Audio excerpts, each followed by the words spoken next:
ನಮಸ್ತೆ ಫ್ರೆಂಡ್ಸ್. ಇದಕ್ಕೆ ನಾನು ಸುಧಾರಾಣಿ ಸಾಂಬಾರ್ ಅಂತಾನೆ ಹೆಸರಿಟ್ಟೆ. ಯಾಕೆ ಅಂದರೆ ನಾನು ಮೊದಲ ಬಾರಿ ಸುಧಾರಾಣಿ ಗೋವರ್ಧನ್ ಅವರ ಚಾನೆಲ್ ನೋಡಿ ಮಾಡಿದ್ದು. ಮೊದಲನೇ ಬಾರಿ ಮಾಡಿದ್ದು ತುಂಬ ಚೆನ್ನಾಗಿತ್ತು. ಇದಕ್ಕೆ 6 ಬಟಾಟೆಯನ್ನು ಸಿಪ್ಪೆ ತೆಗೆದಿಟ್ಕೊಂಡೆ.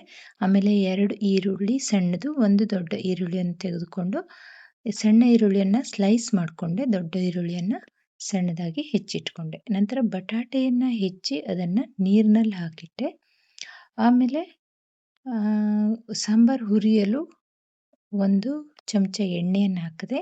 ಅದಕ್ಕೆ ಕೊತ್ತಂಬರಿ 2 ಚಮಚ ಮತ್ತು ಒಣಮೆಣಸು ನಿಮಗೆ ಖಾರ ಎಷ್ಟು ಬೇಕೋ ಅಷ್ಟು, ಅದಿಷ್ಟನ್ನು ಹಾಕಿ ಸಣ್ಣ ಉರಿಯಲ್ಲಿ ಅದನ್ನು ಚೆನ್ನಾಗಿ ಹುರಿದಿಟ್ಕೊಂಡೆ. ಆಮೇಲೆ ತೆಂಗಿನಕಾಯಲ್ಲಿ ಅರ್ಧ ತೆಂಗಿನಕಾಯಿ, 1 ತೆಂಗಿನಕಾಯಲ್ಲಿ ಅರ್ಧ ತೆಂಗಿನಕಾಯನ್ನು ತುರಿದಿಟ್ಕೊಂಡು,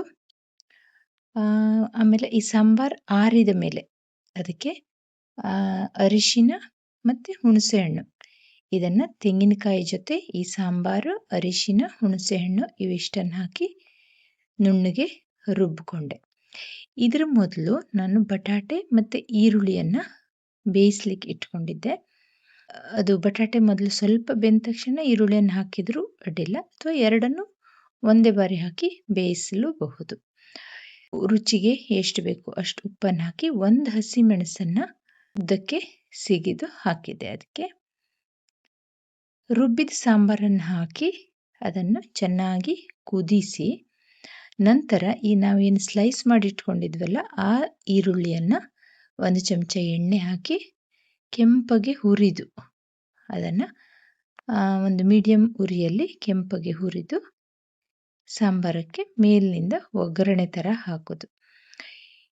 ಇದೇ ಒಂಥರ ಬೇರೆ ಥರ ಪರಿಮಳವನ್ನು ಕೊಡುತ್ತೆ. ಇದು ದಕ್ಷಿಣ ಕನ್ನಡದ ಕಡೆ ಬಟಾಟೆ ಸಾಂಗ್ ಅಂತ ಹೇಳ್ತಾರಂತೆ. ಇದಕ್ಕೆ ಸುಧಾರಾಣಿಯವರೇ ಹೇಳಿದ್ದು. ನಾನು ಇದನ್ನು ಮೊದಲನೇ ಬಾರಿ ಟ್ರೈ ಮಾಡಿದೆ. ಎಲ್ಲರೂ ಇಷ್ಟಪಟ್ಟು ಇದನ್ನು ಅನ್ನದ ಜೊತೆ ಊಟ ಮಾಡಿದರು.